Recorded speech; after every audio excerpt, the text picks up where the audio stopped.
আচ্ছা, একটা বড় সফটওয়্যার প্রজেক্টের ডেডলাইন নিয়ে যে চাপ থাকে, কিংবা ধরুন একটা গেমিং কোম্পানি তারা চাইছে ঠিক সময় নতুন গেম রিলিজ করতে। এই সব কিছুর পেছনেই কিন্তু একটা দারুণ প্ল্যানিং আর কন্ট্রোলের ব্যাপার থাকে। আজকে আমরা ঠিক সেটাই দেখব, মানে প্রোডাকশন প্ল্যানিং অ্যান্ড কন্ট্রোল, যাকে আমরা সংক্ষেপে পিপিসি বলি, সেটা আসলে ইন্ডাস্ট্রিতে কিভাবে কাজ করে। ঠিক। আমরা আজ প্রোডাকশনের নানা রকম ধরন দেখব, বুঝব পিপিসি কেন এতটা জরুরি, এর কাজগুলো কি কি, শিডিউলিংয়ের দরকারটাই বা কোথায়, আর গ্যান্ট চার্টের মতো কিছু টুলস নিয়েও কথা বলবো। মানে পুরো বিষয়টার একটা গভীরে যাওয়ার চেষ্টা করব। আর আমরা এটাও বোঝার চেষ্টা করব যে এই কনসেপ্টগুলো মানে শুধু কারখানার গণ্ডিতে আটকে নেই। একজন ইঞ্জিনিয়ারের, বিশেষ করে সিএসই ছাত্রছাত্রীদের প্রবলেম সলভিং স্কিল বাড়াতেও এগুলো কিভাবে কাজে লাগে। একদম। আচ্ছা, তাহলে প্রথমে শুরু করা যাক প্রোডাকশন রকমের হতে পারে সেটা দিয়ে, মানে মোটা দাগে যদি ভাগ করি। হ্যাঁ, দেখুন, মূলত ৩ ধরনের কথা আমরা বলতে পারি। প্রথমটা হলো জব প্রোডাকশন। জব প্রোডাকশন মানে মানে যখন কোনো একটা বিশেষ কাস্টমারের জন্য একদম তার মতো করে ইউনিক কিছু বানানো হচ্ছে। যেমন ধরুন একটা ক্লায়েন্টের স্পেসিফিক চাহিদা অনুযায়ী একটা কাস্টম সফটওয়্যার তৈরি করা। ও আচ্ছা, মানে একেবারে ওয়ান অফ প্রজেক্ট যাকে বলে। একদম। এরপর আসে ব্যাচ প্রোডাকশন। Batch production.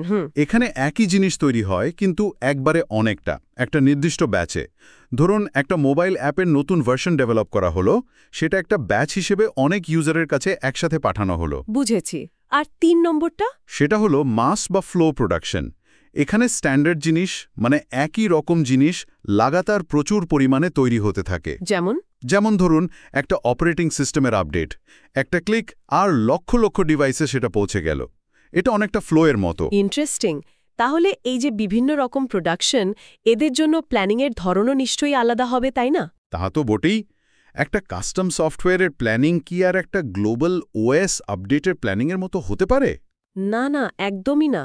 আর এখানেই তো আসছে পিপিসির গুরুত্ব, তাই তো? ঠিক তাই। পিপিসি মানে প্রোডাকশন প্ল্যানিং ও কন্ট্রোল। এটাকে বলা যেতে পারে পুরো প্রোডাকশন সিস্টেমের মস্তিষ্ক।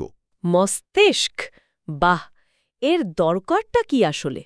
দরকারটা হলো যাতে ঠিক জিনিসটা ঠিক সময়ে, কম খরচে আর সবচেয়ে ভালোভাবে তৈরি করা যায়। মানে সব দিক বজায় রেখে চলা। অনেকটা ধরুন কোডিং করার সময় আমরা যেমন ভাবি সিপিইউ বা মেমরি কতটা ব্যবহার হচ্ছে, সেটা অপটিমাইজ করার চেষ্টা করি। ও আচ্ছা, রিসোর্স ম্যানেজমেন্টের মতো। একদম।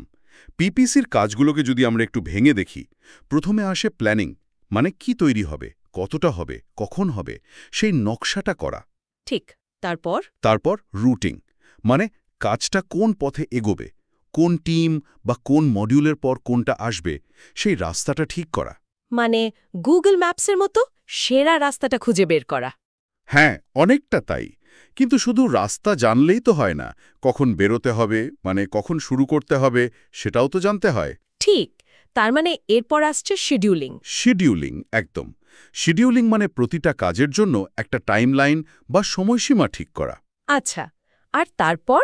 এরপর লোডিং, মানে বিভিন্ন রিসোর্স, সেটা মানুষ হতে পারে, মেশিনও হতে পারে, তাদের উপর কাজের ভারটা এমনভাবে ভাগ করে দেওয়া যাতে কেউ হয়তো বেকার বসে নেই, আবার কারোর ওপর অসংখ্য চাপও পড়ছে না। ব্যালেন্স করা আর কি। হ্যাঁ। তারপর ডিসপ্যাচিং, কাজটা শুরু করার জন্য সবুজ সংকেত দেওয়া। আর সব শেষে খুব জরুরি যেটা, সেটা হলো ফলো আপ। ফলো আপ মানে কাজটা ঠিকঠাক চলছে কিনা দেখা। শুধু দেখা নয়, কাজটা ঠিকমতো এগোচ্ছে কিনা ট্র্যাক করা, আর যদি কোনো সমস্যা হয় তাহলে সঙ্গে সঙ্গে সেটা সমাধান করার চেষ্টা করা। বাহ! তাহলে এই পুরো প্ল্যানিং থেকে ফলো আপ চক্রটা, এটা একটা প্রজেক্টের স্পিড আর কোয়ালিটি দুটোই বজায় রাখতে সাহায্য করে। নিশ্চিতভাবে পুরো প্রক্রিয়াটা মসৃণভাবে চলে। এবার একটু শিডিউলিং নিয়ে আলাদা করে কথা বলি। আপনি বললেন টাইম টেবিল বানানো, এর আসল উদ্দেশ্যটা কি? মূল উদ্দেশ্য দুটো। এক, প্রোডাক্টিভিটি বা উৎপাদনশীলতা বাড়ানো, আর দুই, হাতে যে রিসোর্স আছে তার সবচেয়ে ভালো ব্যবহার বা ইউটিলাইজেশন নিশ্চিত করা। যেমন ইউনিভার্সিটির ক্লাস রুটিন? ঠিক ধরেছেন। ক্লাস রুটিন যেমন খেয়াল রাখে একই সময়ে দুটো ক্লাস একই ঘরে না পড়ে যায়, বা টিচার বা ল্যাব ফাঁকা না থাকে, শিডিউলিং ও প্রোডাকশন ঠিক সেই কাজটাই করে। তাহলে টাইমে ডেলিভারি দেওয়া আর টিমের ক্যাপাসিটির ঠিকঠাক ব্যবহার করা, এই দুটো দিক থেকে শিডিউলিং খুব জরুরি, তাই তো? নিঃসন্দেহে। শিডিউলিং ছাড়া সবকিছু ঘেটে যেতে পারে। শিডিউলিংয়ের জন্য তো নানা রকম টুলস ব্যবহার করা হয় নিশ্চয়ই। হ্যাঁ, অনেক টুলস আছে। তার মধ্যে একটা খুব জনপ্রিয় হলো গ্যান্ট চার্ট। গ্যান্ট চার্ট এটা কি রকম? এটা আসলে একটা বার চার্ট, খুব সহজ দেখতে। এটা দেখায় কোন কাজটা কখন শুরু হবে, কতদিন ধরে চলবে আর কখন শেষ হবে। মানে পুরো প্রজেক্টের একটা টাইমলাইন চোখের সামনে চলে আসে। ও, অনেকটা সফটওয়্যার ইনস্টল করার সময় যে প্রগ্রেস বারটা দেখি আমরা সেটার মতো। হ্যাঁ, কিছুটা সেরকমই। এটা দিয়ে প্রজেক্টের প্ল্যানিং করা আর কাজ কতটা এগোলো সেটা ট্র্যাক করা খুব সহজ হয়। একটা প্রজেক্টের পুরো টাইম লাইনটা যদি এভাবে ভিজুয়ালি দেখা যায় তাহলে সেটার ম্যানেজমেন্টে ঠিক কি সুবিধে হয়? অনেক সুবিধা। কোথায় দেরি হচ্ছে, কোন কাজগুলো একে অপরের উপর নির্ভরশীল, এগুলো সব এক নজরে বোঝা যায়। রিস্ক ম্যানেজমেন্ট সহজ হয়।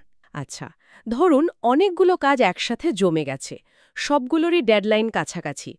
তখন কোনটা আগে করব, কোনটা পরে, এটা ঠিক করা তো বেশ কঠিন। হ্যাঁ, এটা একটা কমন সমস্যা। আর এখানেই কাজে আসে critical ratio scheduling. Critical ratio? হ্যাঁ, এটা একটা প্রায়োরিটি ঠিক করার পদ্ধতি। মানে কোন কাজটা বেশি জরুরি সেটা বুঝতে সাহায্য করে। এর একটা সহজ ফর্মুলা আছে মনে রাখার জন্য। ফর্মুলা বলুন তো। CR = বাকি সময় ভাগ ওয়ার্ক রিমেনিং, মানে টাইম রিমেনিং ভাগ ওয়ার্ক রিমেনিং, সংক্ষেপে TRWR। যে কাজের এই CR ভ্যালুটা সবচেয়ে কম আসবে, বুঝতে হবে সেই কাজটা সবচেয়ে ক্রিটিক্যাল, ওটাকে আগে করতে হবে। ও আচ্ছা, CR TRWR, যার রেশিও কম তার প্রায়োরিটি বেশি। দারুণ তো। তাহলে যখন অনেকগুলো ডেডলাইন একসাথে চলে আসে, তখন কোন কাজটা আগে ধরলে বিপদ এড়ানো যাবে সেটা ঠিক করতে এই ক্রিটিক্যাল রেশিও পদ্ধতি কিভাবে সাহায্য করতে পারে? খুব সহজ প্রশ্নে প্রায়োরিটি সেট করে দেয়। আচ্ছা, আরেকটা শব্দ খুব শোনা যায়, বটল নেকিং। এটা কি? বটলনেক মানে বোতলের সরু গলা। প্রোডাকশন লাইনেও এরকম সরু গলা তৈরি হতে পারে। মানে এমন একটা ধাপ বা জায়গা যেখানে এসে কাজটা আটকে যায় বা খুব ধীরে এগোয়, ফলে পুরো সিস্টেমটার গতিই কমে যায়। ঠিক যেমন রাস্তায় কোনো একটা জায়গায় জ্যাম লাগলে পুরো রাস্তাটাই ব্লক হয়ে যায়। একদম ওই রকম। এর ফলে কি হয়, প্রোডাকশনে দেরি হয়, খরচ বাড়ে। বুঝলাম। এটাকে কমানোর উপায় কি? উপায় হলো প্রথমত বটলনেকটা খুঁজে বের করা, তারপর হয় ওই ধাপে কাজের লোডটা কমানো, মানে লোড ব্যালেন্স করা, অথবা ওই ধাপটার কর্মক্ষমতা বাড়ানো যাতে ওটার স্লো না থাকে। তাহলে প্রোডাকশন সিস্টেমে এই জ্যাম বা বটলনেকগুলো খুঁজে বের করে সেগুলো ঠিক করাটা কেন এত গুরুত্বপূর্ণ?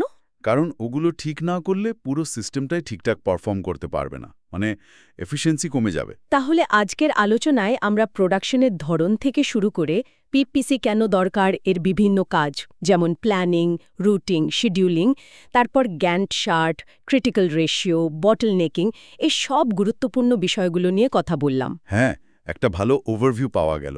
আর আমার মনে হয় একজন সিএসসি ছাত্রছাত্রীর জন্য এই কনসেপ্টগুলো জানাটা খুব দরকারি। কেন বলুন তো? এগুলো তো মনে হয় যেন ফ্যাক্টরি বা ম্যানুফ্যাকচারিং এর ব্যাপার। না না, একেবারেই না। একটু ভেবে দেখুন, software development life cycle, SDLC, agile methodology, sprint planning, এগুলো কি? এগুলো তো এক ধরনের প্রোডাকশন প্ল্যানিং অ্যান্ড কন্ট্রোল। ও হ্যাঁ, ঠিক বলেছেন তো। ক্লাউড কম্পিউটিংয়ে রিসোর্স অ্যালোকেশন করা, ডেটা প্রসেসিং পাইপলাইন অপটিমাইজ করা, এমনকি অ্যালগোরিদম ডিজাইনের সময় টাইম স্পেস ট্রেড অফ বিচার করা, এগুলোর মধ্যেও কিন্তু এই পরিকল্পনা, শিডিউলিং, রিসোর্স ম্যানেজমেন্ট, বটলনেক খোঁজার ধারণাগুলো লুকিয়ে আছে। বাহ, এভাবে তো ভাবিনি। ভবিষ্যতের টেক ওয়ার্ল্ডে একজন দক্ষ ইঞ্জিনিয়ার হতে গেলে কিন্তু এই দক্ষতাগুলো, মানে পরিকল্পনা করা, নিয়ন্ত্রণ করা, অপটিমাইজ করা, এগুলো খুব খুব জরুরি। আর শেখাটি তো একটা কন্টিনিউয়াস প্রসেস, তাই না? টেকনোলজি বদলাচ্ছে, কিন্তু এই কোর প্রিন্সিপালগুলো কিন্তু থেকেই যায়। একদম ঠিক। দারুণ একটা দৃষ্টিকোণ দিলেন আপনি। শেষ করার আগে আমাদের শ্রোতাদের জন্য একটা প্রশ্ন রেখে যাই। একটু ভাবুন তো, এই যে প্রোডাকশন প্ল্যানিংয়ের নীতিগুলো আমরা আলোচনা করলাম, এগুলো ব্যবহার করে একজন ছাত্র বা ছাত্রী তার নিজের পড়াশোনার চাপ, পরীক্ষার প্রস্তুতি, প্রজেক্টের ডেডলাইন, এর সবকিছুকে আরও ভালোভাবে ম্যানেজ করতে পারে কিভাবে?